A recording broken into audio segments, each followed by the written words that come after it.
The current economic situation. I want to assure Idahoans that our efforts on their behalf will not diminish.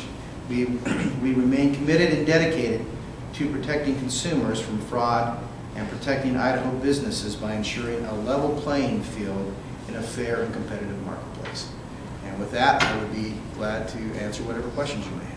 Mr. Attorney General, you said last month in your presentation to JFAC that any further budget cuts beyond what your office already has received would imperil the state's legal position and cost the state more in the future. Yet since then, they have cut another $500,000 out of your current year's state budget. How are you going to do it? We are going to have to continue to be as frugal as we can be, but we also have to answer all of those complaints. As you remember in that presentation, I held up a stack, probably 6 or 8 inches high.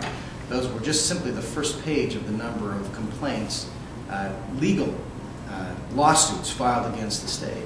We have an obligation to respond to those within 20 days. What we have to do is simply find the ability to meet those lawsuits and the demands that are placed upon us, and that's what we're going to continue to do. It's very, very difficult. So how will you make the additional cuts? More furloughs? We have already ordered additional furlough days. That reduces our ability to continue responding, but we're working as hard as we can to make certain that we fulfill all our responsibility. Any other questions? Excellent. Yes? To what do you attribute the mortgage modification jumping from not even on the top 10 to the top of the list this year? What factors do you think it contributed to that? First of all, I think it was the general economic conditions and the fact that there was tremendous market failures, and you go back to all of the loan events that happened over the past year, and that just naturally gave the opportunity for this to jump to the forefront, because you had an 89% increase in the number of foreclosures. You're going to find that in that kind of an economic environment. And then on top of that, then you have the scams that arise because of that, and that really is the reason why that's become number one. And for the mortgage modification, what advice would you give to consumers to avoid becoming a victim? I'll address that initially, and then I'll ask Brett to also help address that. And the very first thing is communicate.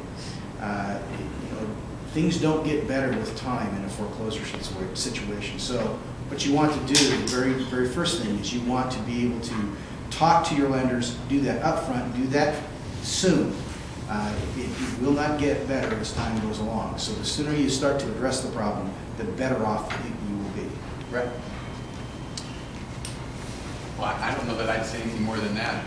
The thing that we find too often is people putting it off and waiting till to make a decision. And the longer you wait, generally, the much harder it is to resolve it. The sooner you talk to your lender, the sooner you talk to a trusted financial advisor or legal advisor so that you have all the options, then you can make a choice.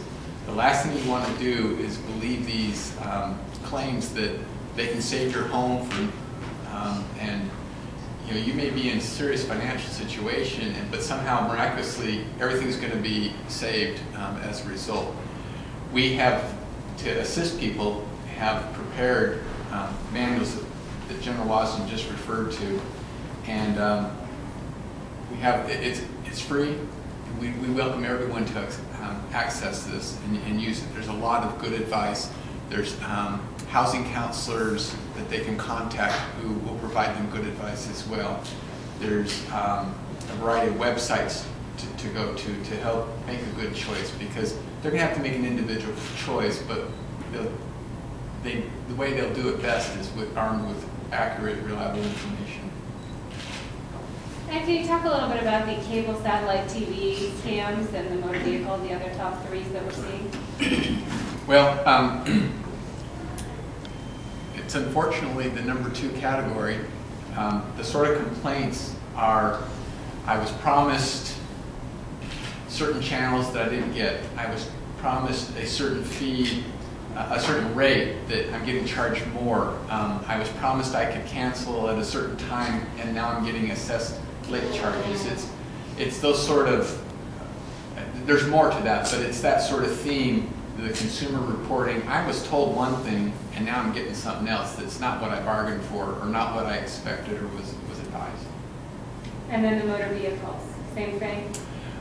Motor vehicle, it's probably the number one area in the motor vehicle is a variety of advertisements that just simply violate Idaho law in terms of promising money for the purchase of a car or making claims related to a lease or interest rates. All right, other questions?